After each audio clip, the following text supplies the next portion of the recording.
আসতে বলে আমার নবী যে গায়েবের মালিক না, এতে কোনো সন্দেহ আছে? কিন্তু আমার দেশে বহু বুজুর্গ গায়েবের মালিক হয়ে বসে আছে।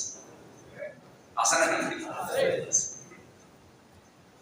আমার নবীজির স্ত্রীর ব্যাপারে মুনাফিকরা ষড়যন্ত্র করতেছে।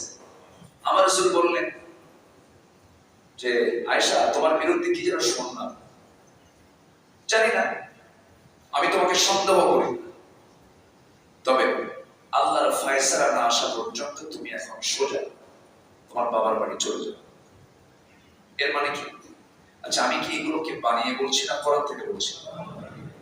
সম্পূর্ণ কোরআনের ঘটনা কিন্তু এটা।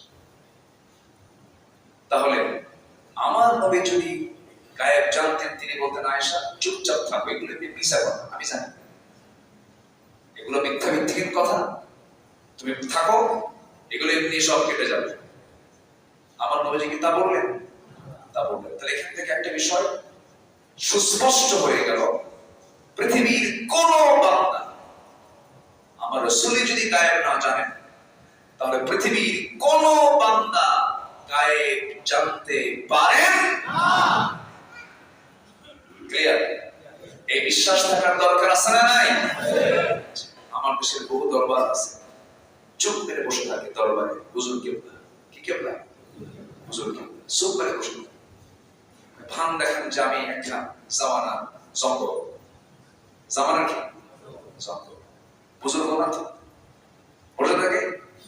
কিছু কিছু পাগল অজ্ঞ জাহেল কিছু যে বলে বাবা 29 বছরের সংসার, বাচ্চা কাচ্চা হয় না, দেখেন তো আমার কপালে কি বাচ্চা কাচ্চা আছে নাকি। বাবা কোনো কথা বলে না, বাবা চুপচাপ মেনে আছে। 10 মিনিট ছোট্ট বন্ধ করে ফানা ফিন্দা হয়, বস সপ্তম আসমান থেকে ঘুরে আসতেছে, চোখ বন্ধ করছে না, হঠাৎ করে একটা আওয়াজ, মানে একটা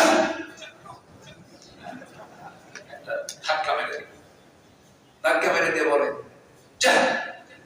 এখন মরিদ তো ভাবতেছে যে মনে হয় একটা কিছু ঘটবে, বলে দিলাম, আন্দাজে বলে দিল ছেলে অথবা মেয়ে,